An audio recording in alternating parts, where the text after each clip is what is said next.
everybody. Welcome to a new episode of Small Business Success Talk. I'm your host, Christy Smallwood, and happy new year. Welcome to 2023 officially, everybody. Are y'all as excited as I am? Excited because each new day holds new opportunity. And that is maybe for some on this day, a little extra Pollyanna. However, when you start to tell yourself this over and over, it finally sinks in.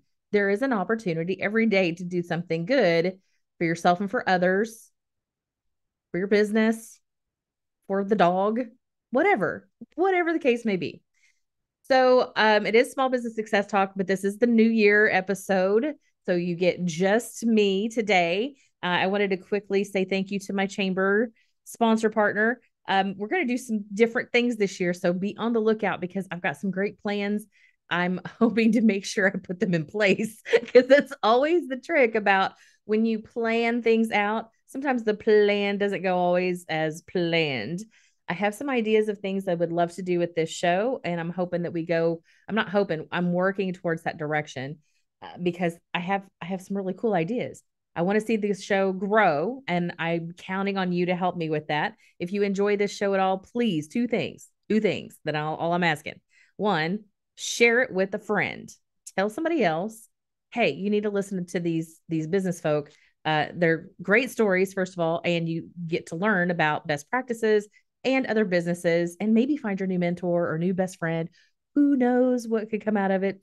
So that's one, share it with people. And two, leave us a review. Let us know what you really think of us. Please make it kind. If you've got some criticism, I am asking that you make it kind. If you got something that you want to be overly direct and nasty, you send that shit to me direct, and I will respond tactfully. I promise. Okay. So again, happy new year. Thank you so much for helping this show grow. I've got some great ideas for the future. I would love new guest ideas as well because one of my objectives for this show this year is to get a couple of celebrity guests. And what I mean by celebrity guests is I'm just going to go ahead and say it. Ryan Reynolds would be fantastic to interview as a business owner. Shaquille O'Neal would be fantastic to interview as a business owner. That might be stretching it a bit much because I don't know anybody that knows those people, but you might. And if I could get somebody like that to give us their insights in the transition of celebrity to business owner, what is it like for them as a celebrity business owner? Like, what additional things do they have to think about on top of just trying to build a business, or do they even have to build a business? There's so many questions, but I would really enjoy it because these people, we've known them for like one thing for so long, and yet we don't realize all of the entrepreneurship that they do. I would love to have a celebrity guest. So that's one of my objectives for this year. The other again is growing the show. And I've just got a lot of ideas and a lot of work to do. So bear with me as my promise to myself is consistency. So one of the things that I always do every year is I pick a word of the year. It helps me to focus on my growth in that particular way. For example, over the past year, 2020 was a hoot. I, before the shutdown, my word for that year was thrive. Now, when you're sitting there and the world shuts down the first quarter, you start to ask yourself, what the hell am I going to do with this word? Because it was a great word, but like, how do you thrive in the middle of a shutdown? I I had to get very creative, but it was a very interesting year. And so I did thrive because I had to be a lot more creative and a lot more resourceful and on my game, so to speak. I found out things that I didn't know I could do. I totally did it. I have multiple businesses myself. I have a marketing company and I have a training and development company. I'm a keynote speaker as well. So and if you know of anybody, that'd be great. I'd love to get that calendar full this year. But one of the things that I had never really done before is I ended up doing 9 different trainings, different topics, different workshops in 1 month, totally different subjects. So typically, when you have a trainer, they have 1 or 2 lanes that that we stay in, this is our thing. That way, you can hire us for leadership or marketing or communication or, something very specific. Personality assessments. It's one of my fun things. I love to do those. When you have that one thing, but became the resource that month for all of the things. And I didn't know I could do it. And now I do know I could do it. So I'm really good at putting that curriculum together. I'm thriving in that. That year, I ended up winning a couple of awards through my local chamber. So that played out very well. My words every year have, by quarter four, I have seen these things play out. And there's a couple ways that I pay attention to how this word is playing out in my life. Now for 20, what was it? So I had thrive, and then 21 was rhythm. 22 was better because I just got to a point, my living environment, I'm still renting. And part of that is because, you don't know what you don't know. And I hadn't even tried to learn the game of business ownership and getting a mortgage with a bank.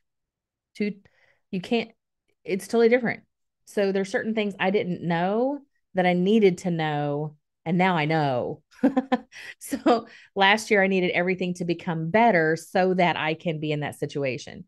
So that's why I'm in a new space, because I need to set myself up differently, both financially and space wise, and, location and this and that and the other. So better became my word last year. And immediately I started deciding differently on, this or that.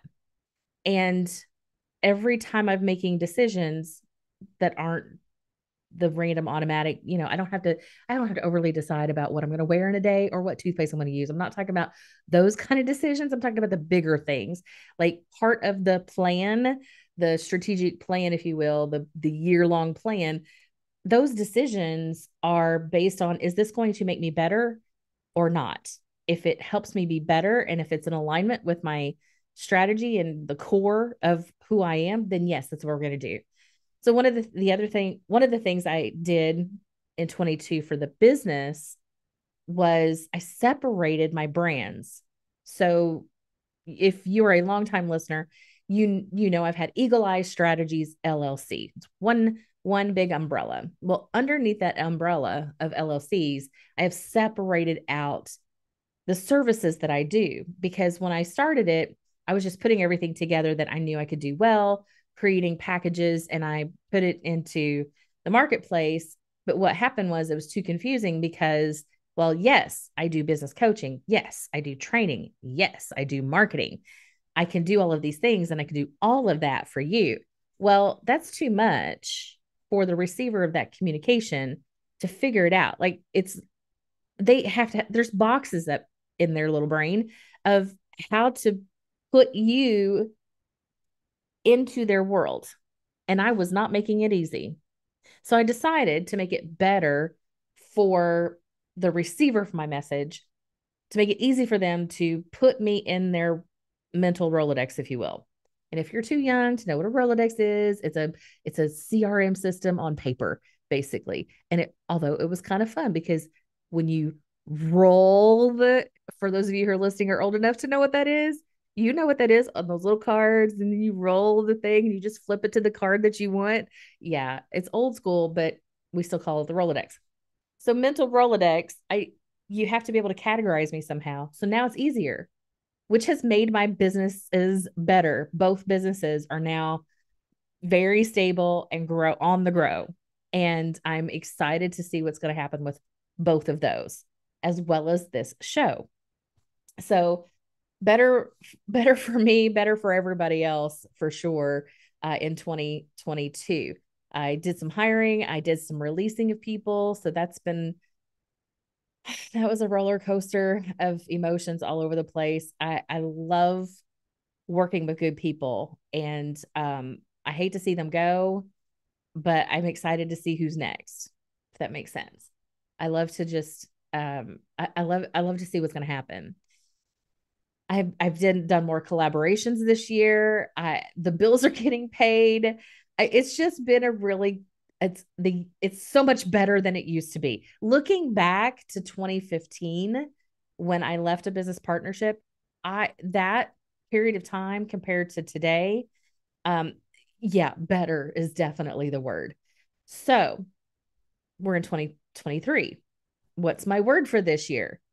Well, my word for this year is momentum, because now that things are stable, I I've already created some pretty good habits. I'm going to recheck myself on certain things.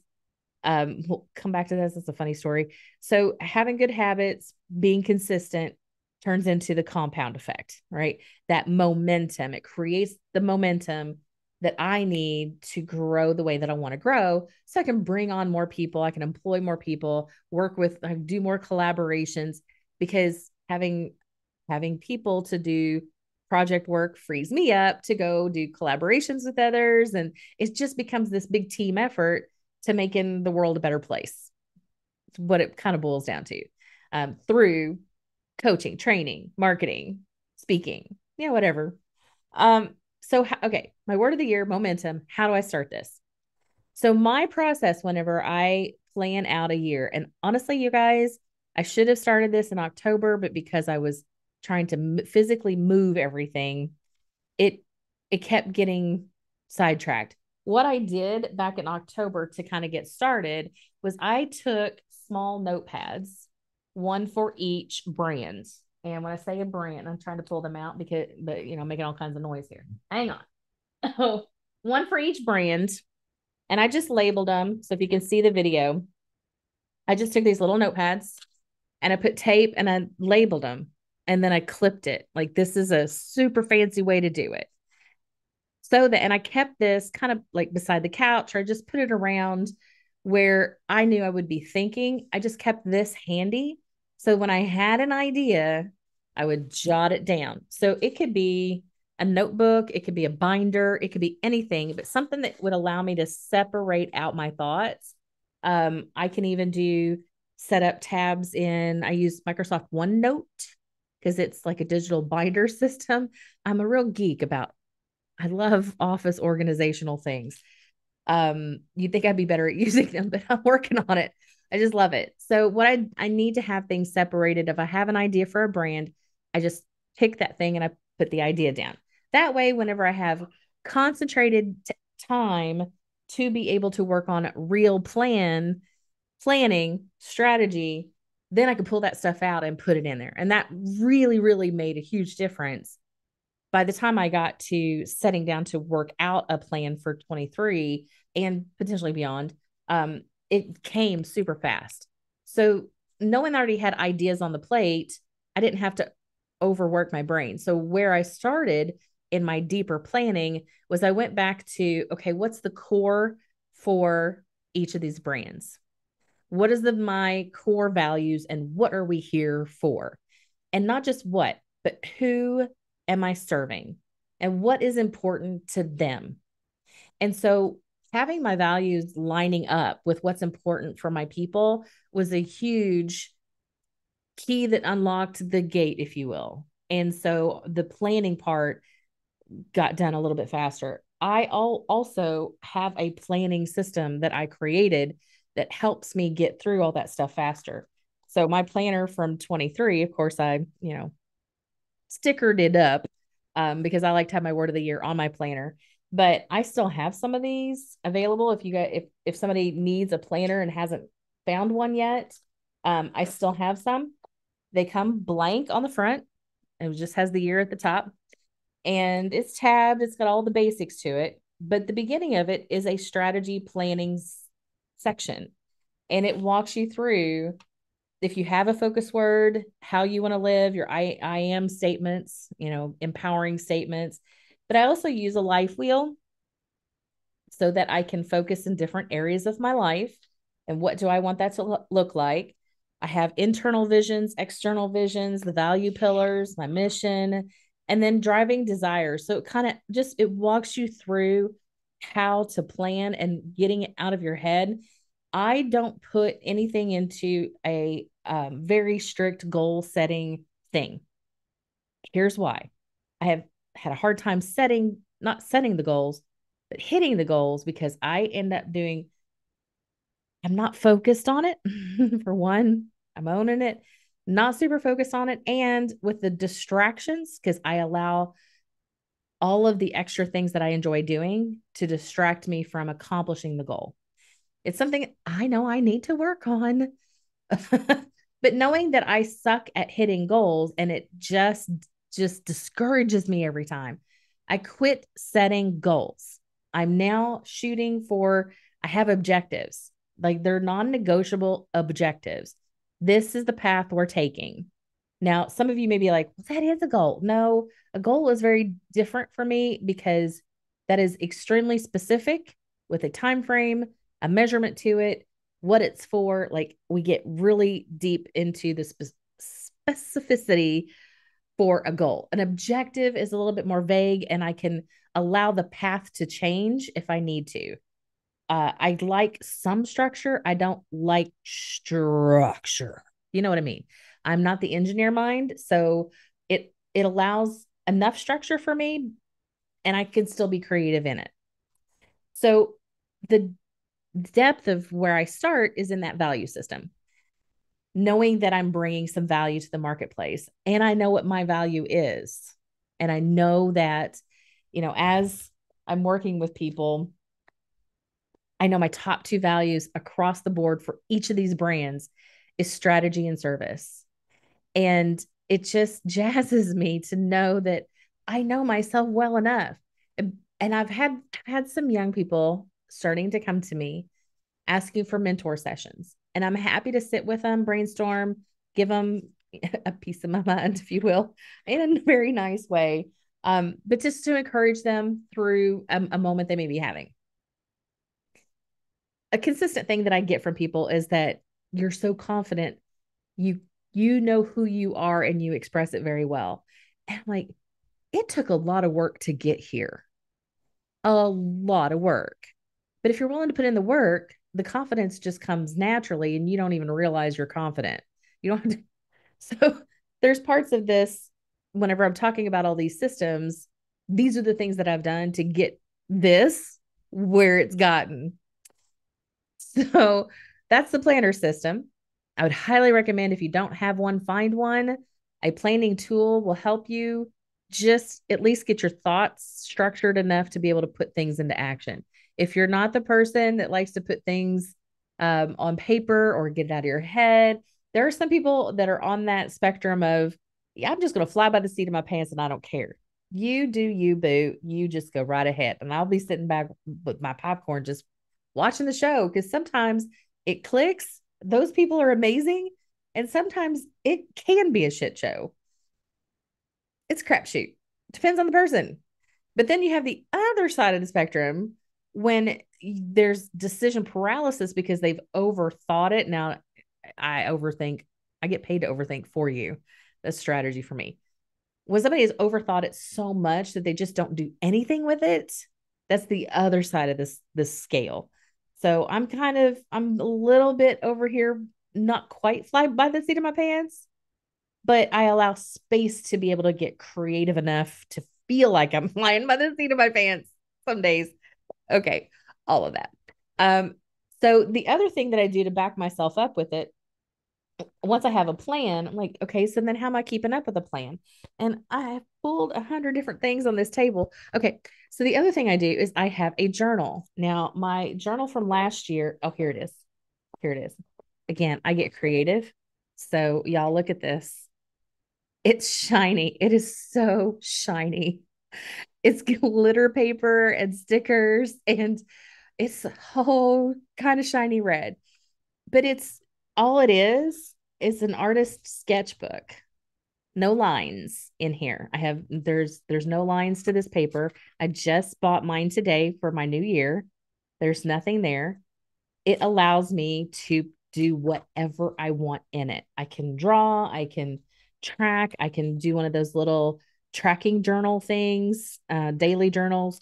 I tend to also collect throughout my year things that I've done that were fun, because for me, what's low on my life wheel a lot is recreation, because I tend to work all the time. I think work is fun.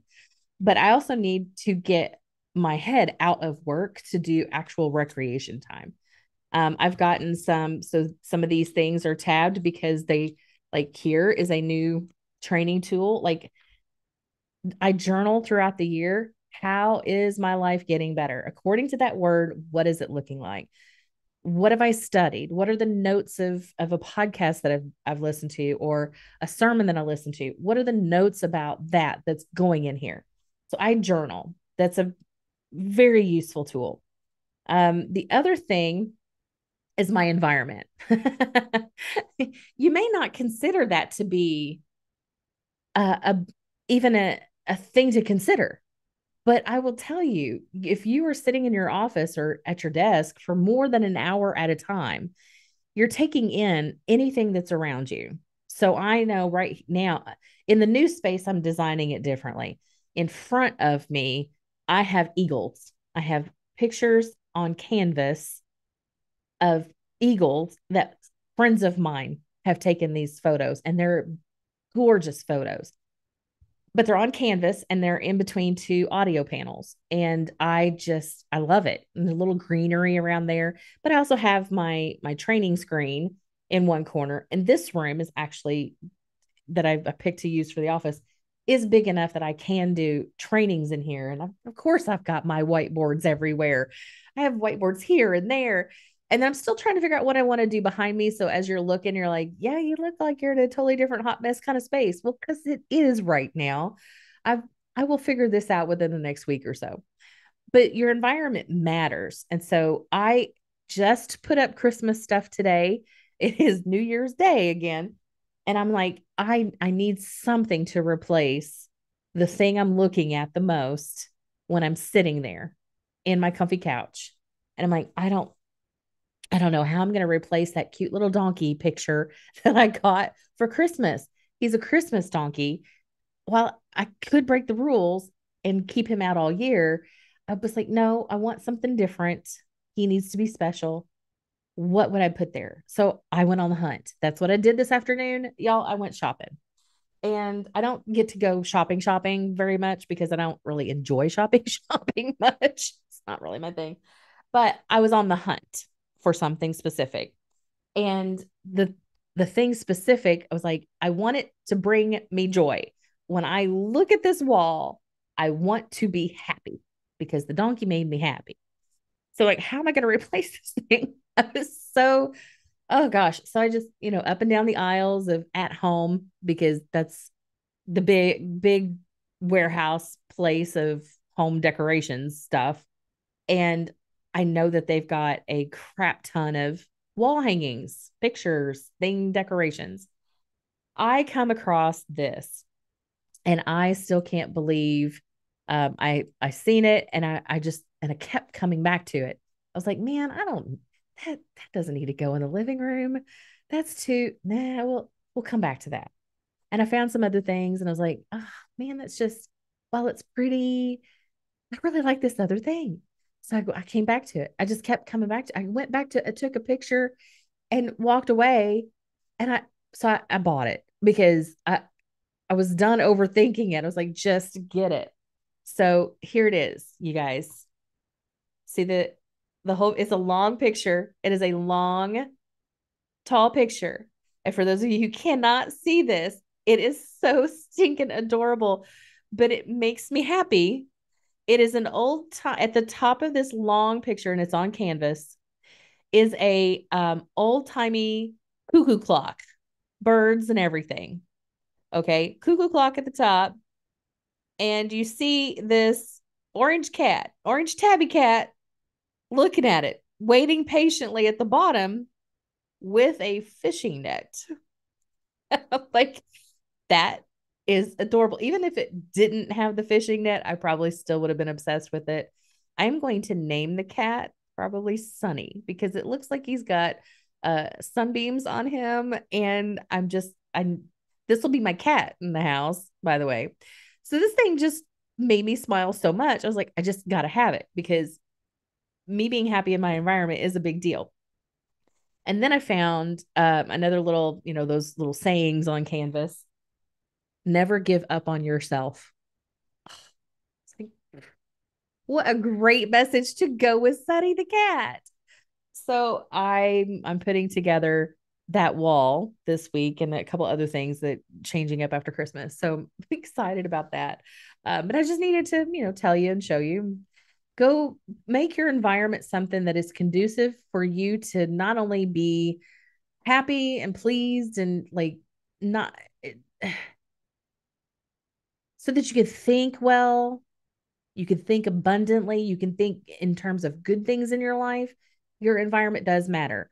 I know one of the things that really starts to get on my nerves, and it's not just to make me mad, it's like it will drain my energy if I have too much clutter for too long. I get into times when I have events and different things and stuff piles up. I cannot let it stay piled up because then I can't think. It literally is cluttering everything and I cannot think through it. So clutter is a big deal. I've got to get it gone. Plus, I love my white space. That's another thing that's important to me. So I don't put a ton of things on the walls. I don't have every space filled in.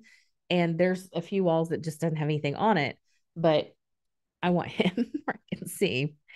The other thing for 23, and it will be about momentum, are books. So there's this the ask of the beginning of the year is the 12 books. So if you've had somebody on Facebook say, recommend to me your books, and I'm going to pick 12, I'm going to read 12 books for the year, which I think is fantastic. I think anybody who can read 12 books in a year is just that much smarter and on their way to being a much better person, especially if you apply what you're reading. Now, if you're reading just, Harlequin romances, that's different. If you're reading professional development, that's going to help make you better. If you read fiction books, there's nothing there that's wrong. I would say that you're also still getting better because you're reading. You're not just watching TV and or zoning out. Like reading is good for the brain. So read. If you have any recommendations for me, I'll be happy to take them. But I'm going to tell you my first three that I've already got on my plate is as a rinse and repeat of one of my favorites, which is a Darren Hardy book, The Compound Effect. It's all about momentum, baby. All about momentum. How do I? It's create jumpstart your income, your life, your success. It's all about creating those small, seemingly simple things. Doing it consistently over time creates a compound effect, which builds momentum. So, I'm starting the year out with a rinse and repeat with that. Another one I highly recommend is pretty much anything Harvey Mackay has written. Swim with the Sharks Without Being Eaten Alive. This one I will read a little bit, I highlight things, and then I go put it in application. So I'm not devoured this book all at once. Like I started this book whenever I got it last year, and I read the other one. This one I actually started, I think, probably September, and I'm only to lesson 13. So I've only done this much because I will take it and go run with it. I'll take that story, I'll take a lesson from it. So this is one of them. That's how I study the books, not just read for the sake of reading, but I will study and put them into application. And those are the ones I'm choosing for the first of the year. Then another one that I had started years ago and I had set it aside and I want to just do a restart on it because I love this show. I'm such a nerd. I am such a nerd all over the place. But I love Star Trek. And so make it so. And this is leadership lessons from Captain Picard. So episodes, they explain the episode, but they then walk you through the leadership style, tactic, strategy that was within the episode. I loved it. I loved the first few that I read. I don't even know how I got off track with that one, but it happens. So I'm coming back and I'm restarting. So I have my first three picked out. Hopefully I can get those in my system pretty quickly so I can pick some new ones right after that. The other thing I do is, and one of the things that I'm sure if you've listened any length of time to these episodes, I'm a Jesus follower. I read the Bible. I don't shove it down anybody's throat because you know what? Ultimately, my belief is your spiritual life is your responsibility. You're either going to believe or you're not. I'm happy happy to have the conversation and introduce you to the Jesus I know from the Bible. Now, but one of the things that I do for the year is I will pick me a scripture that grounds me into that word of the year. And so the one I'm choosing this year, and bear with me as I put my old lady glasses on, because apparently I need to start having reader glasses, but it makes me look like Mrs. Claus. Like I just got the anyway, don't let me digress, you people. So Philippians 3:13 and 14. I'm just going to read it to you.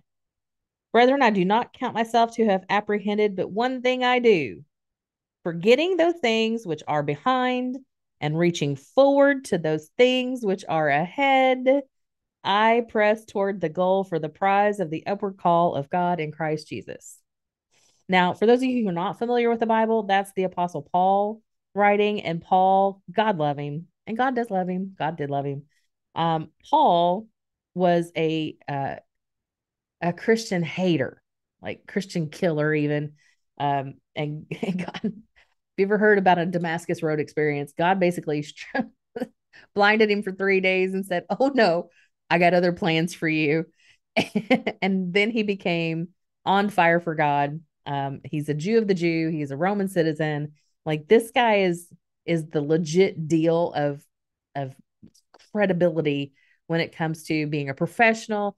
He was a tent maker, so he's also an entrepreneur. So Paul is very much, if you're doing a personality assessments, a type D. Paul is very direct.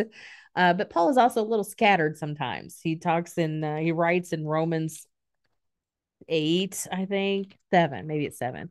Basically, the things I want to do, I don't do, but the things I don't want to do, I do. And I don't know why I do the things I don't want to do. Like he's kind of talking to himself in this one place. And I'm like, oh, brother, I feel you on that. But he's also the person who's had this experience that tells you to be transformed by the renewing of your mind. And then you could tell what God's will is for you. I'm like, those are some great things to be able to take away as life lessons, regardless. So stuff like this is grounded in what is called scripture. I tend to honestly, y'all, I tend to stay in the gospels because it's about Jesus. The rest of it I take a little bit with a grain of salt because Paul wrote it. Understanding Paul's personality. Paul was so not perfect. Anything but. But if he could even say, I press on toward the goal, like I'm going to press on, keep pressing forward, consistently working towards the goal. So there's a lot of great things in this book, regardless of, what people get wrapped up into on all of the other things that I just won't talk about. So with that, you guys, I am excited to see what's going to happen in 23. I am looking forward to the roller coaster ride because it always is, always is. I can think I'm ready for that, but then there's that one turn that I just didn't see coming. Or the very first time I rode, what is that? Expedition Everest at Disney's Animal Kingdom. Had no idea the thing went backwards. All of a sudden, this is of course years ago. The first year it was out, I think it was like 2006 that thing came out. And I graduated from college. Mom and I went to Disney to celebrate. And I'm riding this thing by myself and I'm having a blast. And then all of a sudden it chugs up to this thing and you don't see an end and it stops. And I'm like, what the hell's happening? Nobody warned me. No, I didn't have any guidance back then on Disney things. And it started going backwards. And I was not upset. I was just super shocked. And once I figured it out, I was like, oh, this is awesome. It was fantastic. But unexpected turn of events, plot twists, if you will. I'm sure it'll happen. I'm sure it'll happen. And I want to be more open to it. So as my momentum builds, that's the things that I'm open to, all of the great stuff that's going to happen, even though I didn't plan it, because my consistency will pay off. I'm sure of it. So to you and to yours, I wish you a very happy new year. Stay tuned for our next episode. I've got great guests that are coming up. I just got to get their episodes produced and ready to put out into the world. So stay tuned for that. And again, Happy New Year. Subscribe, share, leave us a review. Come back for the next episode of Small Business Success Talk. I'm your host, Christy Smallwood.